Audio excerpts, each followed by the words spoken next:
don't think there's any doubt that power has moved. It's true in media. It's even true in the NBA, right? Where you follow teams less than players, like the All-Star game. It's Team LeBron versus Team Giannis. It's not East versus West or whatever.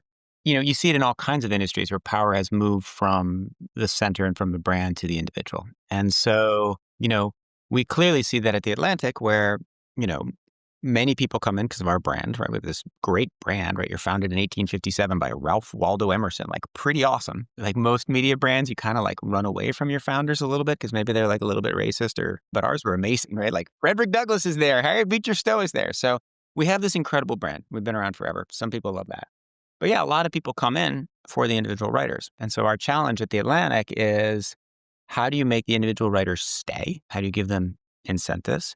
How do you make sure that you're giving them the editing support, the social support, the cultural support, that the incentives for them are high? And then we think about how do you compete with Substack? I've been on Substack for 8 or 9 years now. One of the things that struck me is that Substack-funded pundits like me are being paid to be believed, right? It's about my reputation.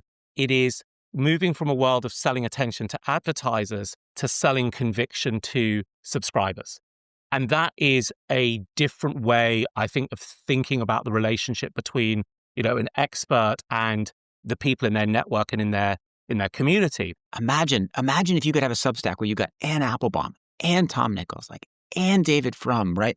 And Jeff Goldberg. And it was $80 for just that Substack. Well, it's like The Atlantic. You get 100 of them. And, so from a reader perspective, subscribing to The Atlantic versus subscribing to a whole bundle of Substacks is really appealing. What Substack does, though, is you have a direct relationship in a way that you don't with The Atlantic, right? Like you can subscribe to The Atlantic and you get all of Ann's articles, but you don't feel as connected to Ann as you would if Ann had a Substack, right? And I think, Derek, who has moved over to Substack, right? Part of the issue is, as I'm sure the best Substackers make hundreds of millions of dollars like you, Azeem, right?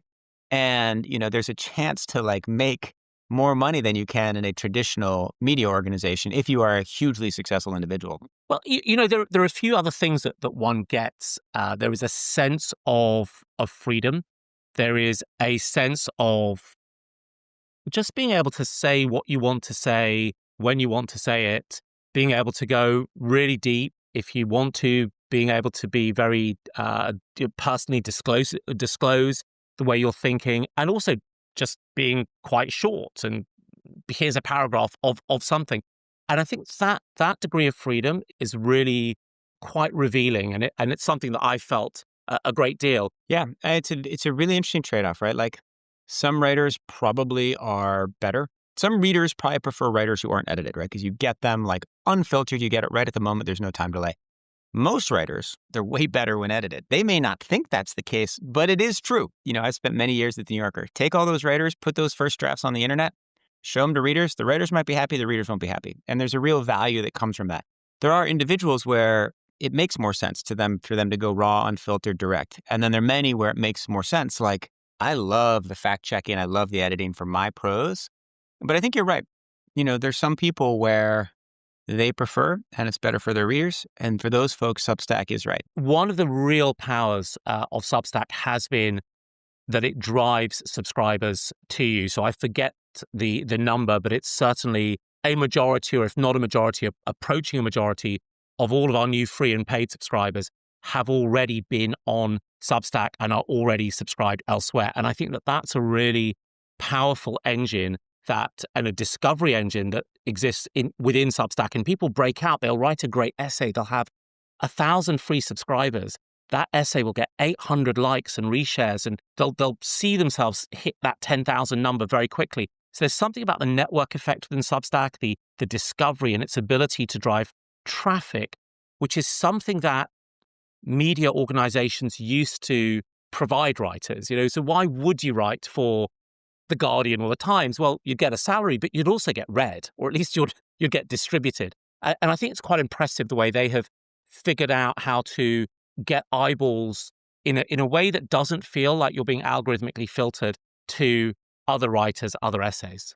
Yeah, I mean, and that is one of the things that Substack has done most effectively. And I think they have benefited by the bifurcation of social media, right? As social media has collapsed, it has allowed the sort of the social network that Substack built underneath it, which seemed totally barren, right? Like the sort of the feed and the recommendation stuff a couple of years ago. Now it's thriving, right? And that's partly due to the bifurcation of social media. It's due to the way Elon has, changed Twitter. So that is all true.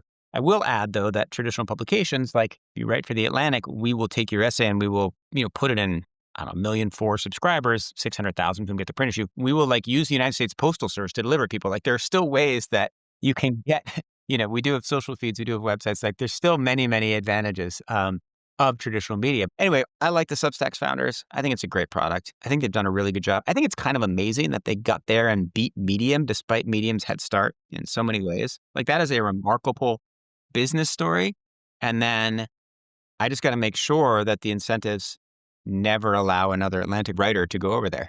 Thanks for listening all the way to the end. If you want to know when the next conversation is released, just hit subscribe wherever you're listening. That's all for now, and I'll catch you next time.